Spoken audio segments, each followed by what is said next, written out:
تعال نشوف السؤال اللي بعد كده كان بيقول ايه. السؤال اللي بعد كده بيقول توزيع المبيعات لكل بلد. طيب نقطة مهمة جدا، بما ان دخلنا في لوكيشن فتعالى نختار الخريطة، بما ان الخريطة من اكتر الحاجات اللي بنقدر نستخدمها في اللوكيشنز، فانا هختار الخريطة. تمام.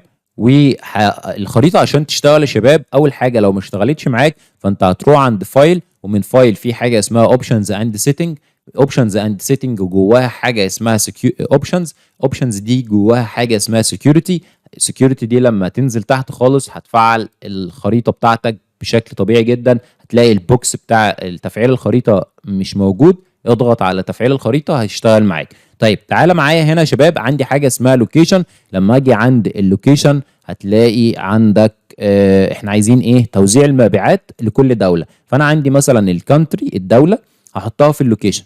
تمام. فهتلاقي هنا اوتوماتيك بيبدا يحمل الخريطه بتاعتي ويحط نقطه لكل دوله. فانا مثلا هنا لما اجي مثلا اقف على النقطه دي هتلاقي ايجيبت، لما تيجي تقف هنا هتلاقي ان دي السعوديه، هنا هتلاقي ان دي ليبيا، هتلاقي ان هنا تونس، الجزائر، وهكذا. هتلاقي ان هنا مثلا كندا. فانت كل دوله من الدول دي هتلاقيها واخده بوينت بناء على اللوكيشن. طب هو عارف منين ان ايجيبت هي مصر او ده اللوكيشن بتاعها؟ من خلال جوجل، وان هو جوجل ايرث يعني، ويقدر يحط بوينت عند او دايره عند كل مدينه او كل دوله موجوده بشكل عامل ازاي. طيب احنا عايزين نحط توزيع المبيعات لكل دوله بس على الخريطه. طب نعمل ده ازاي؟ هنيجي عند السيلز، وفي نقطه مهمه بقى، حاجه اسمها بابل سايز.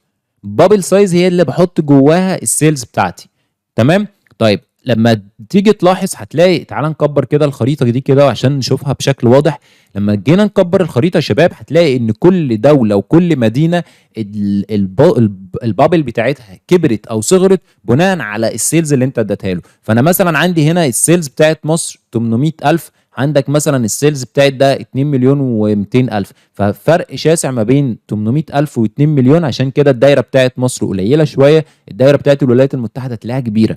مثلا عندك مثلا الدوله دي اللي هي الهند، تلاقي ان البابل بتاعتها كبيره شويه. عندك استراليا، فهتلاقي ان في دول زي جزر القمر مثلا هتلاقي ان 100,000 مبيعات، فهتلاقي ان انت الدايره بتاعتها صغيره. هنا بقى، هنا الفرق او هنا النقطه اللي بنتكلم فيها، انت بناء على ايه محتاج ان البابل تبقى كبيره او صغيره. فهتلاقي ان انت بتلعب في حته حاجه معينه، معلومه معينه، حاجه ثابته. تمام. طيب انا لما اجي اقف على اي معلومه هنا هتلاقي ان بيقول لي الكانتري مثلا الصين، وحاجه اسمها السم اوف سيلز. سم اوف سيلز دي كلمه مش حلوه، فانا دايما بحب ان هي تيجي هنا مثلا وتكتب السيلز، او تكتب توتال سيلز، او تكتب اي حاجه. تمام.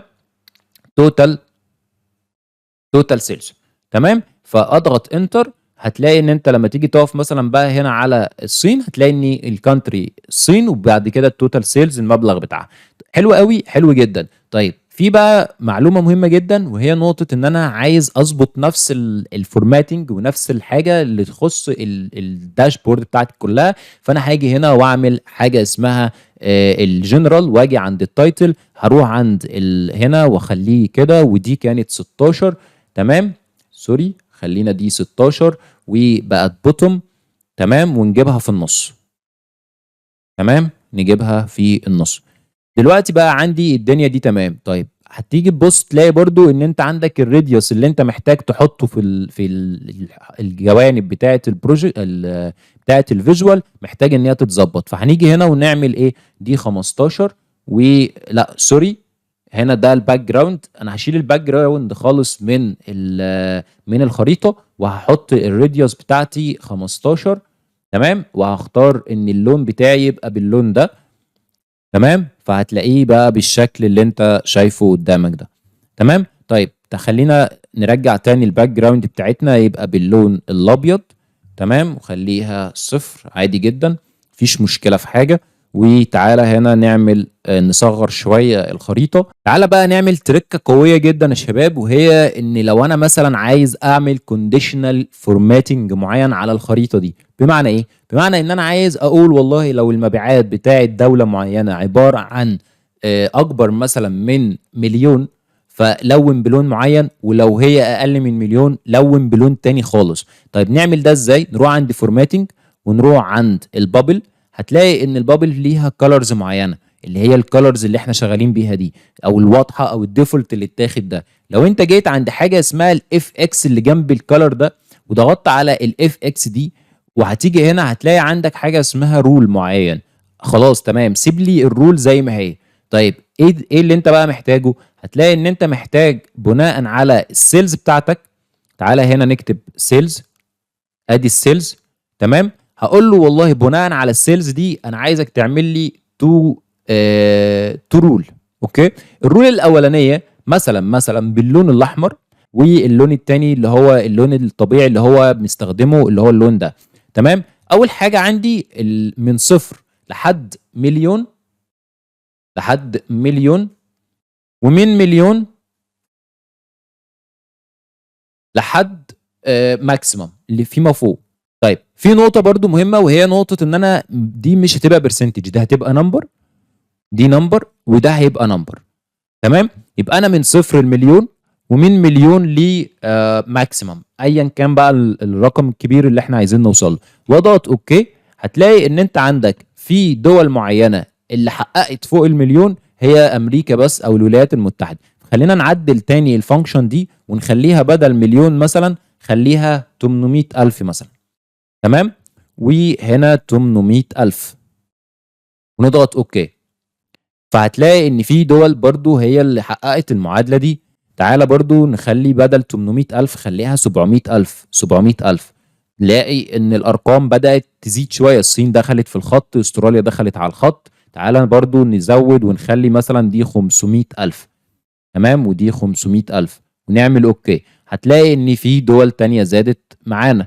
تمام، مصر 80 ألف مش 800 ألف، وهتلاقي ان الدنيا تمام معاك مفيش فيها اي مشكلة خالص. تمام، طيب تعالوا برضو نجاوب على السؤال اللي بعد كده، وهو نسبة تحقيق المبيعات للتارجت اللي المفروض احققه. وهنا انا بحس ان النقطة دي او السؤال ده انت مهم جدا تخلي بالك وتركز معايا في اللي انا هقوله ده، لان مفيش بروجكت في الغالب انت هتشتغل مثلا في الماركت او هتشتغل في السيلز او حاجات ما شابه النوعية من المشاريع اللي احنا شغالين عليها او الداتا اللي احنا شغالين عليها، الا لما هتلاقي او ممكن تستخدم الحتة اللي انا بتكلم فيها دي.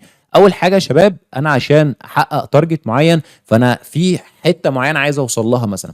تمام، مثلا على سبيل المثال انا حققت سيلز كام 12 مليون، انا عايز اوصل لتارجت قد ايه مثلا 20 مليون. فعلى سبيل المثال انا ازاي ممكن اخلي فيجوال معين يعبر لي على ان انا في مؤشر يقول لي انا ماشي صح او ماشي غلط، او انا حققت قد ايه من التارجت اللي انا عايز اوصل له. اول حاجه الجادج هو اكتر فيجوال مناسب تقدر تجاوب بيه على السؤال اللي انت عايز تجاوبه ده. تمام، طيب ادي الجادج بالنسبه لنا، ادي الجادج بالنسبه لنا، وهقول له انت عايز ايه؟ عايز فاليو. تمام، طيب الفاليو دي اللي هي السيلز، فخد السيلز حقق كام؟ حقق 12 مليون. تمام، طيب خلينا بقى نركز في نقطه مهمه جدا، هو ازاي اصلا الجادج ده بيشتغل. الجادج ده بيشتغل بطريقه ان هو دايما حاطط ان الماكسيمم فاليو اللي هو عايز يوصل لها دبل الرقم اللي انت محتاجه او اللي انت حطيته. طب انا حطيت 12 مليون و600، هتلاقي هنا حط 25 مليون و200. تمام، طب لو انت ضغطت مثلا على امريكا هتلاقيها بيقول لك والله انت حققت مبيعات كام في امريكا؟ 3 مليون. طيب 3 مليون ونص، فالدبل دايركت هتلاقي كام؟ 4 مليون ونص. فهتلاقي ان انت في معادله كده مش مظبوطه، وان دايما المؤشر ده واقف في النص ولا بيتحرك زياده او بيقل. طب نعمل ازاي او نحل ازاي بقى المشكله دي؟ المشكله دي تتحل عن طريق ان انت تدي قيمه معينه للماكسيمم فاليو اللي انت محتاج توصل له. طيب انا مثلا هشيل بقى هنا المعادله دي وهعمل 25 مليون دي انا هديها قيمه تانية خالص بدل ما هو اللي يحطها من نفسه. فهاجي عند هاجي عند نيو ميجر، لما تفتح معايا هقول له الماكسيمم فاليو اللي انا عايز اوصل لها، الماكسيمم تارجت او ماكسيمم سيلز. اوكي، وهقول له والله انا عايزك توصل ل 20 مليون. تمام، طيب ادي ال 20 مليون بتاعتي. لما اضغط اوكي هتلاقي عندي الماكسيمم سيلز بتاعتي اهي. هحطها فين بقى؟ انت عندك لما تيجي تضغط على الجادج من هنا هتلاقي حاجه عندك اسمها مينيمم فاليو اللي هي بيساوي 0 مليون، وعندك الماكسيمم فاليو اللي هي حاليا بتعبر عنها ال 25 مليون، وعندك حاجه اسمها التارجت فاليو دي هنشوفها كمان شويه. فانا عندي اول حاجه الماكسيمم فاليو هحطها في الماكسيمم فاليو. اوتوماتيك ال 20 مليون حصل لها ال 25 مليون اتشالت اتحط مكانها ال 20 مليون، والمؤشر زاد عن النص. طيب لما تيجي بقى تختار مثلا امريكا، هتلاقي بيحرك المؤشر بتاعه بناء على انت القيمه اللي انت حققتها قد ايه، بناء على ال 20 مليون. تمام. طيب تعالى بقى نعمل حركه تانية كويسه جدا، وهي حركه ان احنا عايزين نثبت ال 12 مليون من ال 20 مليون. فنيجي عند الاوردر ونعمل على نيو ميجر، عايزين نيو ميجر جديده. تمام. النيو ميجر دي انا هقول له برسنتج السيلز من التارجت بتاعك او الماكسيموم بتاعك. اوكي. وهقول له يساوي، وهنا هقول له انا محتاج ايه. فانا هنا هقول له والله انا عايز اعمل ديفايد، اقسم ديف، اقسم. او هتقسم مين؟ اول حاجه هتقسم السم اوف سيلز، السم اوف سيلز. تمام. ده في البسط. المقام بتاعك هيبقى ايه؟ 20 مليون، اللي هي مين؟ الماكسيمم فاليو بتاعتك. الماكسيمم خلينا نسترجعها، ماكسيمم سيلز بتاعتك، و صفر لو في اي مشكله عندي. فانا هضغط اوكي، علامه صح. فبقى عندي هنا القصه بتاعت السيلز نفس الموضوع. هاجي هنا واعمل ان هي تبقى بالبرسنتج. تمام. وهاجي عند الكارت بتاعي، خلينا بس هي تحمل معايا. هاجي بقى عند في مكان فاضي اضغط على كارت. تمام. عشان الكارت يجي عندي هنا، وبعدين اديله السيلز بتاعتي. فهتلاقي ان هو حقق 63%. تعالى بقى نحطها هنا ونعمل فورماتنج معين، نخلي مثلا دي 25، ونشيل الكارت بتاعنا، ونشيل الباك جراوند بتاعتنا عشان ما تبقاش فيه مشكلة بالنسبة لنا لو الكارت ده أثر على الفيجوال بتاعنا. خلينا نشيل الكارت اللون خالص، وتعالى نغير او نصغر البوتوم شويه او التكست شويه، خلينا 15. تمام. فهتلاقي ان انت عندك المشكله دلوقتي في التكست شغاله اهوت. تمام. خلينا نكبر شويه نخليه 18. تمام. وتعالى هنا عند التكست بتاعي، التايتل هتبقى السيلز. تمام. اند ماكسيمم سيلز انت محتاج توصل له، او خلينا نكتبها تارجت ايا كان انت عايز تخليها ايه. وخلينا باك جراوند بتاعتك كده، خلينا نزود 16 وتبقى بولد ونجيبها في النص. وخلينا ننزل تحت عند الافكت فيجوال بوردر نخليها 15. فبقى دلوقتي عندنا يا شباب جزء مهم جدا واحنا شغالين، ان احنا بنعمل تناسق ما بين كل الاشكال او كل الفيجواليزيشنز، مع اعتبار ان كل فيجوال بيجاوب لي على سؤال معين بشكل معين. تمام.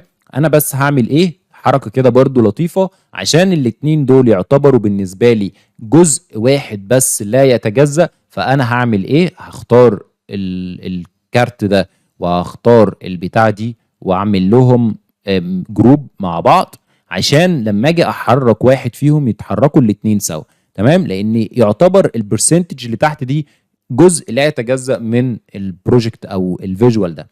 تمام. طيب انا دلوقتي جاوبت على السؤال بتاع نسبة تحقيق المبيعات للتارجت او المفروض احققه. في جزء تاني بقى انت محتاج تخلي بالك منه، هي جزئية ان الجادج ده في حتة فيه كده اسمها التارجت فاليو. طيب انا التارجت فاليو اللي انا محتاج اوصل لها، انت ممكن تبقى فعلا محتاج تحقق ال 20 مليون، بس انت تبقى مرضي لو انت حققت لحد 18 مليون مثلا. فانت ممكن تيجي تعمل حاجة تانية خالص، وهي ان انت تيجي تقول والله انا عايز تارجت فاليو 18 مليون، بس لو وصلت للماكسيمم فاليو اللي هي 20 مليون ابقى كده زي الفل. فانا هنا حاجة اقول له تارجت سيلز بيساوي 12 مليون. يبقى انا في الحالة دي، او خليناها 18 مليون. تمام. واعمل اوكي. في الحالة دي انا لو حققت ال 18 مليون انا حققت التارجت، بس لو وصلت للماكسيموم اللي هي 20 مليون ده انا كده ابقى مرضي جدا. تمام. فانت في شركات بتعمل كده، بتحط ماكسيموم فاليو للتيم بتاع السيلز، لو حققه اتس اوكي، بس هو في الباك جراوند بيبقى عارف انه لو حقق لحد نسبه معينه يبقى هو حقق نسبه الارباح اللي هو متوقعها، بس لو وصل للماكسيمم فاليو يبقى هو كده حقق يعني كتير جدا. فين بقى التارجت فاليو بتاعتنا؟ تعال نشوف التارجت فاليو بتاعتنا رايحت فين، او التارجت سيلز. ادي التارجت سيلز، خلينا نضغط مرتين هنا عشان نرجع او نروح للجادج، بعدين نيجي عند التارجت سيلز. لما تيجي تحط هنا، شفت ايه اللي حصل؟ حط لي ال 18 مليون بتاعتي ب في مكانها. تعالى بس هنا ايه، نحرك دي بقى شويه، لان ال 18 مليون خلت الموضوع يتزحزح شويه. فخلاص كده احنا بالنسبه لنا تمام، عملنا التارجت بتاعنا 18 مليون، عندنا السيلز بتاعتنا او الماكسيمم سيلز بتاعتنا 20 مليون، وفي الحقيقه احنا بنحقق قد ايه؟ فمثلا لو جيت هنا مثلا عندي 18 ضغطت على الاوفيس سبلايز مثلا، هيقول لي والله السيلز بتاعتي في الاوفيس سبلايز هي 3 مليون وتقريبا 800 الف، نسبتها قد ايه من ال 20 مليون؟ 18,000. طيب انا حققت او قربت من ال 18 مليون اللي انا محتاج احققهم كتارجت؟ لا، لسه انا لسه شغال اصلا في ان انا احقق. طيب ده الميزه فيه ايه؟ برضو الميزه فيه ان انا كل يوم من السنه تيم السيلز مثلا لو بيحقق حاجه معينه بترفلكت عندي في الداتا، فاوتوماتيك المؤشر ده بيزيد، المؤشر ده بيزيد، المؤشر ده بيزيد. فالمدير في حد ذاته هيكون عارف ان النهارده هو حقق تارجت كام، قرب بنسبه قد ايه، باقي قد ايه من التارجت اللي هو محتاج يوصل له، باقي قد ايه من الماكسيمم فاليو اللي هو محتاج يوصل لها، وهكذا. تمام.